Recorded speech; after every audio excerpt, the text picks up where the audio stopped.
And now we come to the fourth month. You notice the name of the fourth month. Can anyone pronounce that for me? Tammuz.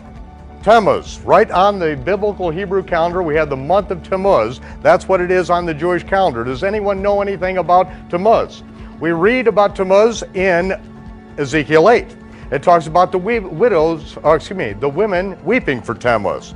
Now, what is this women weeping for Tammuz? What do we have going on here? We have to just step back a little bit and find out who Tammuz's mother was. Because his mother was married to Nimrod.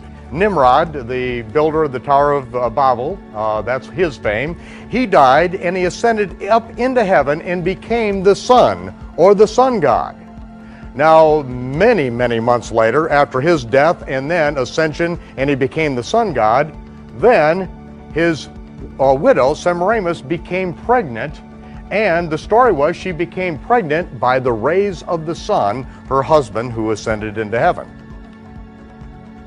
So it is that we have the month of Tammuz. Now, what happened is Semiramis died, but as luck would have it, she was reincarnated on the first Sunday after the vernal equinox as Easter, the goddess of fertility, who came down out of heaven in this giant egg, landing in the Euphrates River, busting out and turning a bird into an egg-laying rabbit.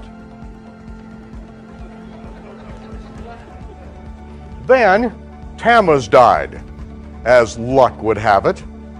Now, you do use the word facetiously, because he died by being gored by a wild boar in his 40th year. And so, from then on, after his death, he was worshipped by setting aside one day of weeping for Tammuz for each year of his life. So, the 40 days preceding the day when his mother was reborn as Easter, the goddess of fertility, that set aside the 40 days of weeping for Tammuz. Now I think it's called Lent. And then on Easter Sunday, then they kill the wild boar that killed Tammuz and eat ham on Easter Sunday. This is the sick sun god perversion that Israel got into, and God says it's an abomination. It's utterly detestable, repugnant, and putrid. The word abomination, one of the strongest words in the entire Hebrew language. And of course, we see that same thing has been adopted by the Christian Gentile church, and they think it's in worship of the true God. It is not. It is utterly detestable to the true God, and he said, do not learn the way of the heathen. Do not learn how they serve their gods. Do it and say you're doing it for me. It's an abomination. So those who would say, well, it doesn't mean that to me, well, it really doesn't matter what it means to you. We don't worship you. We worship the true God. And if he says it's an abomination, then it's an what? Abomination. Just pure and simple. Now, I don't know too many people who nowadays would believe that story, especially if your daughter tried to tell it to you. But this was the story, that she became pregnant with the rays of the sun.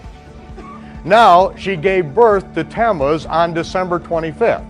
That is the birthday of the Babylonian sun god, December 25th. And I think it's important probably to point out, see, we went into captivity in Babylon. We were involved in the worship of Tammuz. We know his birthday was December 25th. We came out of Egypt. We know that the Egyptian sun god Ra was born on December 25th. The Romans hung us on the cross, which was the sign of the Roman sun god Mithra, who was born on December 25th. They sacrificed Jews to their sun god Mithra, born on December 25th. And Antiochus Epiphanes came into Jerusalem, slaughtered a pig on the altar in 168 BC, and set up a statue of Zeus, the Greek sun god, on December 25th, his birthday. Now there's one day I will guarantee you that Jesus of Nazareth was not born. It's December 25th. That's why if Western Gentile Christians attempt to try to witness to Jews and they have Jesus dressed up in a bunch of pagan sun god garments, then don't blame them if they don't believe it, because you've got them dressed up looking like a pagan sun god. They're not supposed to be worshiping pagan sun gods, and don't dress Jesus up like that. He was born on Tishri 15, and if you can't celebrate his birthday on the right date, then don't celebrate any pagan sun god's birthday.